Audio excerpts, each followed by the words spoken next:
नमस्कार, मैं जितेंद्र चतुर्वेदी। झारखंड में जो संवैधानिक संकट था वो खत्म हो चुका है। वहां पर चंपाई सोरेन की सरकार अब आ चुकी है। हालांकि उन्हें अपना बहुमत जो है वो विधानसभा के पटल पर साबित करना होगा। दूसरी तरफ हेमंत सोरेन को यह साबित करना होगा कि ईडी जो आरोप लगा रही है वो बेबुनियाद है और ईडी ने जो आरोप लगाए हैं वो बहुत गंभीर है।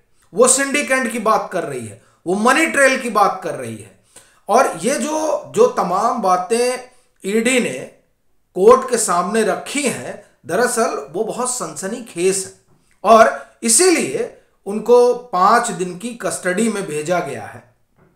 वैसे तो ईडी 10 रोज की चाहती थी, लेकिन 5 रोज की मिली है।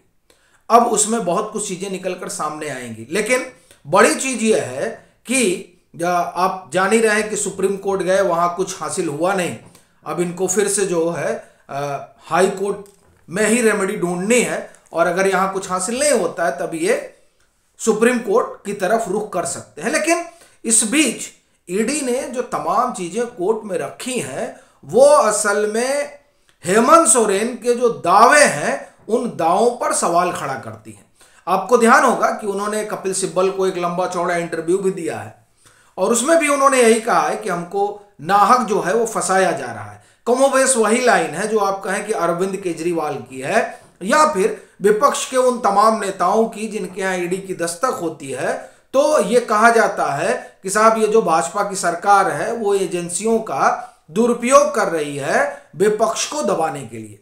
यही बात हेमंत सोरेन भी कह रहे हैं। अब बड़ी चीज यह है कि उनके दावों में सच्चाई है या फिर ईडी जो आरोप लगा रही है उसमें कोई हकीकत है। जाहिर सी बात है यह जांच पड़ताल के बाद ही निकल कर आएगा। लेकिन जो ईडी आरोप लगा रही है उन आरोपों पर हम सिलसिलेवार तरीके से बात करें उससे पहले वो जो 850 एकड़ की जमीन का मसला है उसका एक इतिहास समझ लेते हैं, क्योंकि वो जानना बड़ा जरूरी है। और फिर आते हैं वो पूरे सिंडिकेट पर, वो मनी ट्रेल पर। लेकिन पहले ये कहानी देखिए। ये जो 8.5 एकड़ जमीन है ये बीएम लक्ष्मण राव की हुआ करती थी, जिन्होंने इसे आप एक तरह से कहें कि सेना को दे दिया था। अब बड़ी चीज ये देखिए कि ये जमीन सेना की, और जो सेना की जमीन है वो कैसे हेमंत सोरेन के पास पहुंचती है, हेमंत सोरेन का उसमें क्या इन्वॉल्वमेंट है, ये तमाम सारे सवाल खड़े होते हैं। तो इन सवालों का जवाब हम एक एक करके ढूंढते हैं। देखिए जो बीएम लक्ष्मण राव की जमीन है इसमें कागजी हेरफेर किया जाता है और ये जमीन जो है वो प्रदीप बागची की हो जाती है। अब देखिए ये भी बड़ी कमाल की चीज है कि जमीन प्रदीप बागची की हो जाती है और ये जमीन प्रदीप बागची के पास पहुंचती कैसे है? ये दरअसल प्रेम रंजन के जरिए पहुंचती है। अब ये बड़ी कमाल की बात है। प्रेम रंजन को बताया जाता है कि ये जो है ये करीबी हैं किसके? हेमंत सोरेन के। अच्छा, क्यों करीबी कहा जा रहा है इस पर हम आएंगे, लेकिन पहले ये जमीन वाला सर्किल देख लिया। तो ये प्रेम रंजन से कहां पहुंची? प्रदीप बागची के पास। प्रदीप बागची ने इस जमीन को एक टी स्टेट को बेच दिया और उस टी स्टेट से किसने खरीद लिया? अमित अग्रवाल ने खरीद लिया। अच्छा, ये अमित अग्रवाल भी हेमंत सोरेन के बड़े करीबी हैं, यानी प्रेम रंजन से जो कहानी शुरू हुई वो अमित अग्रवाल पर आकर खत्म हो गई। अब प्रेम रंजन का क्यों कहा जा रहा है कि करीबी हैं? इनके कुछ अपने आप ये कहें कि व्यापारिक संबंध है और ईडी ने जब छानबीन शुरू की तो उसमें मनी ट्रेल निकला है और वो मनी ट्रेल दरअसल पैसे के लेन देन का है। यही जो है इनके लिए सबसे भारी मुसीबत है। अब ये कहानी शुरू कहां होती है? ये कहानी शुरू तब होती है जब एक अधिकारी है वहां, दिलीप शर्मा, वो किसी मामले की जांच पड़ताल कर रहे होते हैं और तब उनको बड़ा गड़बड़ झाला दिखाई देता है इस जमीन वाले मसले को लेकर। और फिर बात पहुंचती है वहां के एक सब इंस्पेक्टर हैं भानु प्रसाद है संभवतः, या प्रताप। ये 2023 की है जब वहां जो है एजेंसी पहुंचती है और जब उनके यहां छापा वगैरह पड़ता है और तमाम चीजें बरामद की जाती हैं, तब तो ईडी हिल जाती है, एजेंसियां हिल जाती हैं कि साहब ये सब क्या हो रहा है।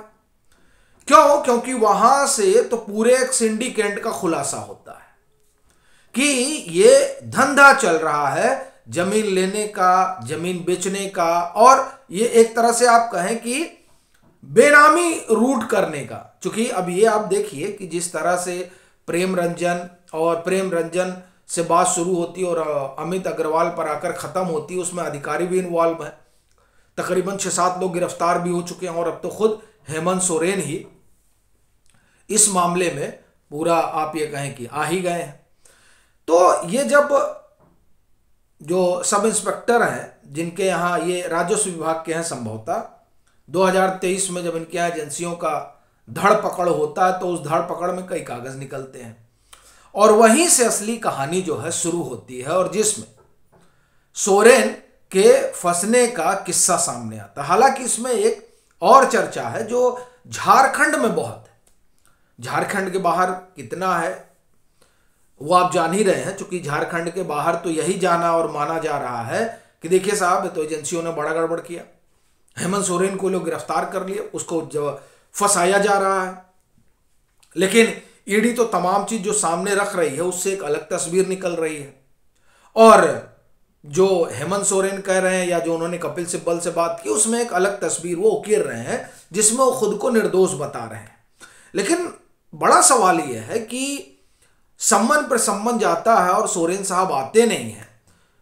अगर सब कुछ पारदर्शी ही है और कहीं कोई गड़बड़ी है नहीं, तो स्वाभाविक बात है कि ईडी के सम्मन पर तो आ ही जाना चाहिए। और यह सवाल बार बार उठ रहा है कि किसी आम आदमी की इतनी हिम्मत नहीं है कि ईडी सम्मन करे, या ईडी क्या, मैं कहीं से भी वारंट आ जाए वो भागा भागा पहुंचता, हाँ माई बाप क्या गलती हो गई। लेकिन यहां वही चीजें हैं कि आप रसूखदार हैं और साथ ही साथ आपके पास बड़े बड़े वकील हैं जिनका अपना रसूख है, तो जाहिर सी बात है इस वजह से सम्मन उम्मन का क्या करना है, सम्मन तो आते जाते रहते हैं। लेकिन ये आप ये कहें कि यहां हेमंत सोरेन फंस गए, सम्मन आते जाते नहीं रहते, ये सम्मन उठाकर भी ले जाते हैं। तो ये पूरा किस्सा रहा कि जो जमीन बीएम लक्ष्मण राव की रही जो उन्होंने सेना को दी, वो किस तरीके से हेमंत सोरेन के करीबियों तक पहुंच गई, और उसमें मनी ट्रेल की वजह से इनकी भी एक भूमिका देखी जा रही है। तो तमाम चीजें हैं जिसकी जांच पड़ताल हो रही है। और ये जो बात निकल कर आई इसमें कहा जा रहा है कि घर के भीतर का जो आप ये कहें कि रसाकस्सी है वह भी इसमें एक उसकी भी एक भूमिका रही है। चर्चा है, कितना सही है कितना गलत है वो एक अलग मसला है। और फिर ये भी सवाल उठता है कि साहब कागज वगैरह कैसे ईडी के पास पहुंचे। ये तमाम किंतु परंतु चल रहे हैं, पर एक चीज इसमें स्पष्ट है कि ईडी ने जो फिलहाल छानबीन की है उस छानबीन में हेमंत सोरेन के लिए संकट तो है। अब उससे कैसे निपटते हैं, चूंकि ईडी या आप कहें कि पीएमएलए में जब गिरफ्तारी होती है तो उसमें आप ही को सिद्ध करना रहता है कि आप बेगुनाह हैं। तो अब ये हेमंत सोरेन को और उनकी टीम को ये बात निकाल के लानी होगी कि ईडी जो कह रही है उसमें कोई दम है नहीं। वैसे भी अभी ये जो पूछताछ होगी 5 रोज, तो वहां तो आप जो भी बयान देते हैं वो बयान माना जाता है कि आप कोर्ट में दे रहे हैं, तो इसलिए वो बयान बदले भी नहीं जा सकते हैं। तो वो भी हेमंत सोरेन के लिए बड़ी भारी परीक्षा होगी। लेकिन ये जो पूरी कहानी है और जो आरोप हैं वो बहुत गंभीर है, और शायद इसीलिए आप देखिए कि आप मुख्यमंत्री हैं, आपको हिरासत में लिया गया और आप सुप्रीम कोर्ट तक गए, लेकिन वहां भी कोई राहत नहीं मिली। बावजूद इसके सुप्रीम कोर्ट ने कह दिया कि आप हाई कोर्ट जाइए और जो एक प्रोसेस है उसके तहत आइए।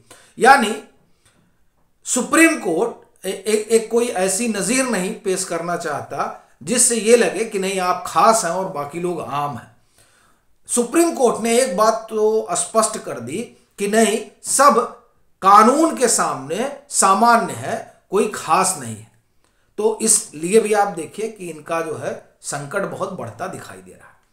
अब ये देखने वाली बात रहेगी कि इसमें और क्या कुछ डेवलपमेंट होता है। आपकी क्या राय है जरूर साझा करें। मतांतर से नहीं जुड़े हैं तो तो जुड़ें, वीडियो को लाइक करें और खूब शेयर करें।